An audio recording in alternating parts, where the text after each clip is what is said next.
It's warm today. All the snow melted. We had a lot of rain last night, and lots of cleansing flights happening right here.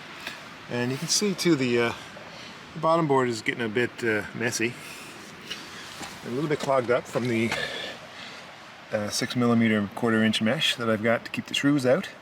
And I know some people, freak out a bit by the fact that the bees get stuck here or get clogged up in the mesh, but it's not really a big deal. I just put the hive tool in there, pop it out, and then pull it off. There it is. You can see that's pretty clogged up, but here's a little thing called the hive tool. Stick it in, give it a good swoosh. And there we go. Look at that. Dead bees. So anyway, so now that bottom entrance is clean. So, step 2 is put it back on.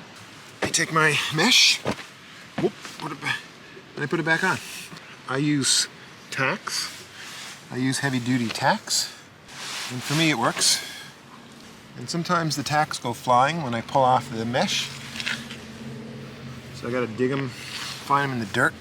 If I lose them in the grass, they just turn to rust and eventually turn to nothing, which is not a big deal because it's just a little bit of iron, never hurt nobody. And then there you go, huh? Clean. That's it. It took 30 seconds. No biggie.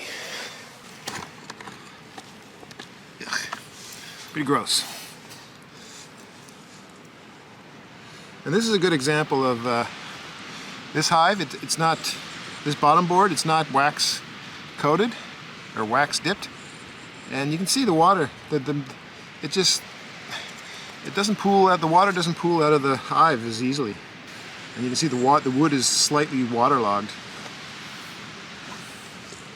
I don't need that.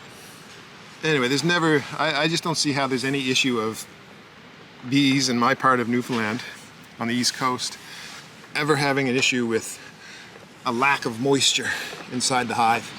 There's plenty of moisture in my hives for the bees to suck up and use to dissolve any sugar feedings or anything like that when it's necessary. There we go. That's it. See how quick that was? Nothing to it.